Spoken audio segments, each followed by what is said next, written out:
Dante's Inferno is probably one of the most well-known and most studied works of literature from the Middle Ages.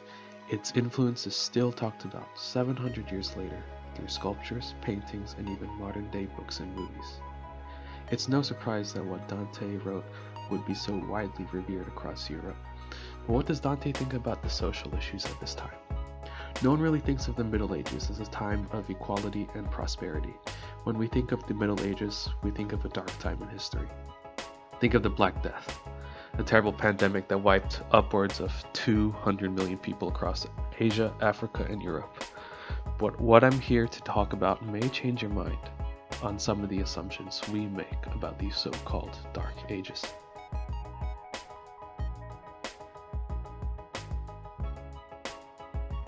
Enter Dante Alighieri, Italian statesman and poet. He was so renowned that he was considered the father of the Italian language, not for inventing the language, but simply because his writing was so influential. Dante was born in 1265 in Florence, a thriving city in northern Italy.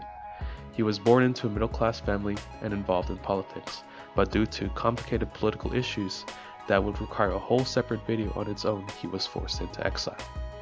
Basically, there were two sides, one of the Pope and one of the Emperor. Dante chose the side of the Emperor, but when the Pope's side was victorious, anyone that supported the Empire was kicked out of Florence.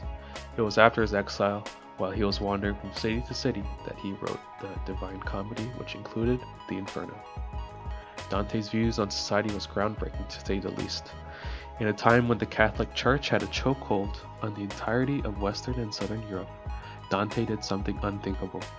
Instead of writing Inferno in Latin like everyone else did, he wrote in Italian, a quote-unquote communist language, so that even the lowest peasant could read his work if they knew how to read. But what Dante did in his Inferno may be one of the most savage things anyone has said about the church. When Dante is exploring hell, he is met by a huge beast named Geryon. He had enormous dragon-like wings with the paws of a lion, the body of a wyvern, and a scorpion's poisonous sting at the tip of his tail, but with the face of an honest man. What does this mean? It means Geryon is two-faced. He looks honest from the front, but is ghastly from any other way you look at him. He could smile in your face the first moment and shove a dagger in your stomach the next, and still look like he's your friend. Well, guess who he meets right after his encounter with this two-faced beast? I want you to take your wildest guess. Who could possibly be so terrible that they would be compared to a monster? It was, I shit you not, the Pope. Dante goes on saying that the church is corrupt and greedy, and that these popes had traveled so far from Christianity that they must suffer upside down in a stone basin for the rest of eternity. He even lets the Pope talk, which, ironically, if you think about it, isn't really the Pope. It was just Dante making a character of a Pope in his room and proceeding to torture and scold the Pope and the Catholic Church. What Dante believed for his social issues of his time may surprise you. It may even change your impression of how people thought and lived during this time. Others, of course, fit into the stereotypical image of what women were and were not supposed to do. Think of Aristotle, the famous Greek philosopher, once said that women's only importance in life was to support her husbands. He believed men were braver and more ready to help, more courageous and commanding. Think of just about any positive trait you can give a human, and that's what a man was. In short, he was giving a medal to his own gender. But what about women? Aristotle did, in fact, say that women were better at some things, like getting deceived and becoming jealous. And to no one's surprise, people ate his words up. No one in Europe for the next 2,000 years thought any better. Or did they? Dante thought otherwise. Women were not put into such terrible positions in Dante's universe. We see this difference with Lady Fortuna, aka the personification of luck, and descriptions of people cursing her for putting them in such terrible situations in life. However, Dante describes this woman not as Aristotle might have, as hysterical and vile, but rather as a woman who was wrongly accused.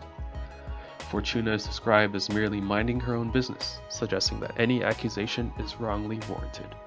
Dante even makes an implication that women are often not to be blamed for the things that they do, and that men should realize that luck and fortune are merely just facets of reality, and to blame Lady Fortuna would be a delusional excuse.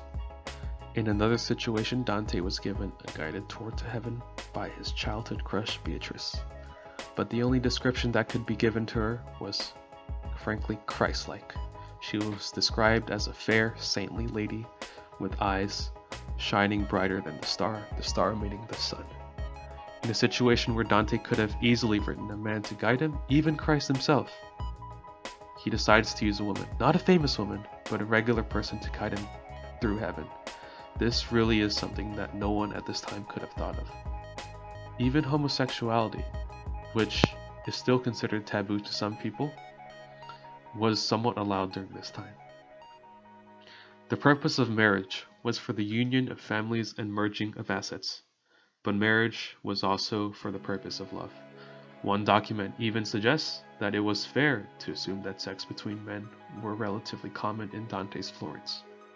Homosexual marriage was not necessarily as bad as heterosexual marriage, with a taboo of sex mainly just revolving around the amount of sex one has, rather than the person people have sex with.